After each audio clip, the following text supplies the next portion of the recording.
ஒரு ரமலான் நிச்சயமாக சந்தேகமில்லை அல்லாஹ்வினுடைய புனிதமான ஒரு சின்னம். இதற்கு மரியாதை தர வேண்டும். நோன்பாளிகளும் வணக்கசாலிகளும் வணக்கங்களின் மூலமும் நோன்பின் மூலமும் மரியாதை தருவார்கள்.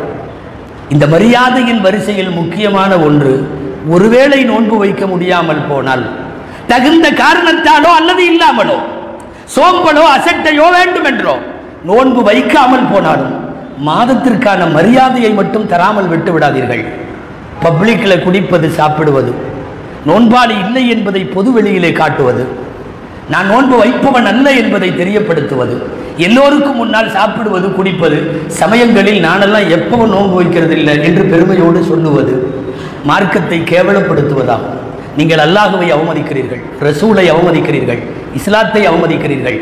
நோன்பாளிகளாக எத்தனை பேர் உலகத்தில் வைத்துக் கொண்டிருக்கிறார்களோ அவர்கள் எல்லோரையும் அவமதிக்கிறீர்கள். பொதுவாக யாராவது ஒரு விருந்தாளி வீட்டுக்கு வருவதாக இருந்தால் என்ன செய்வோம்? விருந்தாளி வருகிறார், வரக்கூடியவர் எவ்வளவு விஐபியோ அதற்கு ஏற்ப நம் வீடு தயாராகும்.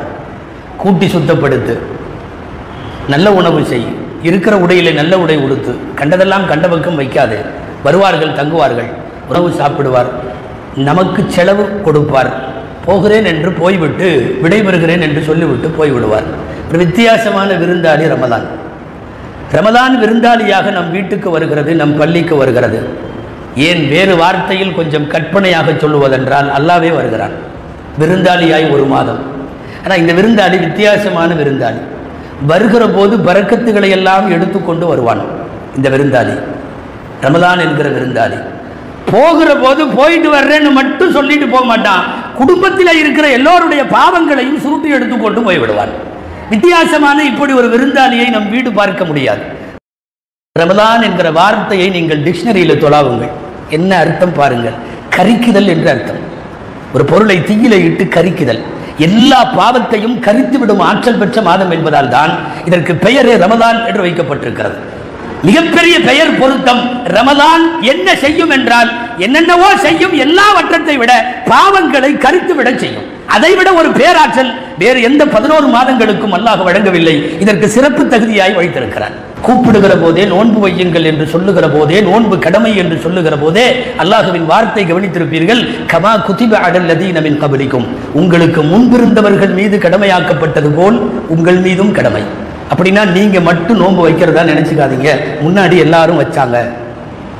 பல்வேறு நபிமார்களின் பல்வேறு சமுதாயங்கள் கடந்த காலங்களிலே நோன்பு வைத்தார்கள். நோன்பின் முறை வேறு, உணவு முறையும் குடிப்பு முறையும் பேசும் முறையும் இரவு பகல் என்கிற முறையும் இதுவெல்லாம் வேறு வேறு. ஆனால் நோன்பு வைக்காத சமுதாயம் இல்லை. எதற்காக இந்த பகல் பட்டினி? 11 மாதம் உணவு மாதம், 1 மாதம் பட்டினி மாதம், பகல் மாதம் என்றால் இது எதற்கு என்கிற கேள்விகளுக்கு அப்பாற்பட்டு நோன்பு என்பது அம்ரே தஅப்புதி, இது வணக்க வழிபாடு சார்ந்த விஷயம். இதில் வினாக்களுக்கெல்லாம் வேலை இல்லை. நம்மளால முடியுமா? நம்ம வைக்க முடியுமா?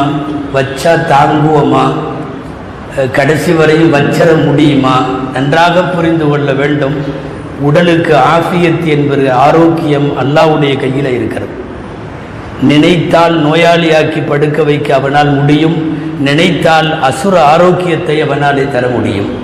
ஆஃபியத்தும் குவத்தும் ஆரோக்கியமும் பலமும் சக்தியும் அல்லாஹ் ரப்புல் இஸ்ஸத் கையில் வைத்திருக்கிறான். துணிவோடு என்னாலே வைக்க முடியும் என்று இறங்கி வைக்கிற நோன்பாளிக்கு அல்லாஹ் நிச்சயமாக தருவான். அந்த சக்தியை தருவான், அந்த ஆஃபியத்தை தருவான். லிசாயிமி ஃபர்ஹதான், நோன்பாளிக்கு 2 மகிழ்வு. ஒன்று இஃப்தாரின் போது, இன்னொன்று ரப்பை சந்திக்கிற போது. ஃபர்ஹத்துன் இன்த ஃபித்ரிஹி வ ஃபர்ஹத்துன் இன்த லிகாயி ரப்பிஹி. அது என்ன? இஃப்தாரின் போது 2 அர்த்தம் எழுதுவார்கள் உலமாக்கள். அன்றைய நாளின் மக்ரிபுக்கு முன்னால் அவன் நோன்பு திறக்கிற நேரத்தில் ரப்புக்காக ஒரு நாள் அவன் அவயங்களை எல்லாம் சுருட்டி கொண்டு அவன் இருந்த அந்த நோன்பு பொழுது திறக்கிற போது அடையும் மகிழ்ச்சிக்கு எல்லை இல்லை. அல்லது ஒரு மாதம் முழுக்க முடிவடைந்து 30ஐயும் நோற்ற நிலையில் பிறை தென்படுகிற போது அந்த பெருநாளை பார்க்கிற போது ஏற்படுகிற மகிழ்ச்சி.